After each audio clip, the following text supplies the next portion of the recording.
విశాఖలోని కేజీహెచ్లో చికిత్స పొందుతున్న విద్యార్థులను వైఎస్ షర్మిల పరామర్శించారు. కామర్లతో బాధపడుతున్న బిడ్డలను చూసి షాక్ అయ్యారని తెలిపారు. ఆసుపత్రిలో బిడ్డలు చాలా బలహీనంగా ఉన్నారని విచారం వ్యక్తం చేశారు.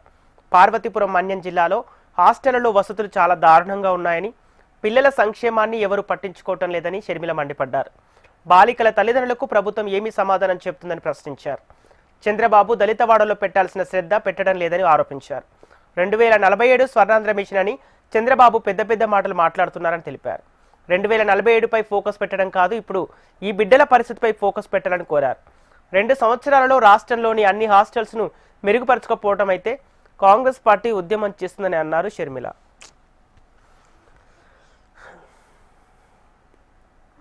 వాటర్ వల్ల సివియర్ జాండిస్ వచ్చి ఇక్కడ కేజీహెచ్లో అడ్మిట్ అయిన బిడ్డలని చూడటానికి కాంగ్రెస్ పార్టీ తరఫున మేమందరం ఇక్కడికి రావటం జరిగింది.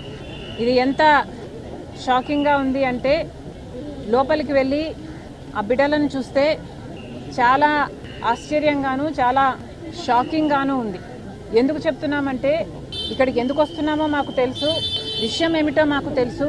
కానీ లోపలికి వెళ్ళి చూస్తే ఒక్క చిన్న బిడ్డ ఎంత క్షీణించిపోయారో కల్లారా చూస్తే తప్ప అది నమ్మే పరిస్థితి కాదు. ఒక్కొక్కరు అసలు ఈ ఇల్నెస్ గురించి మాట్లాడటం లేదు, బట్ వాళ్ళ జనరల్ హెల్త్ గురించి మాట్లాడుతున్నాం.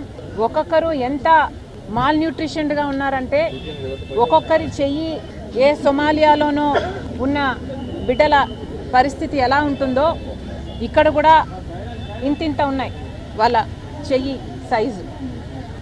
చాలామందిని అడగడం జరిగింది కారణం ఏమిటి అని.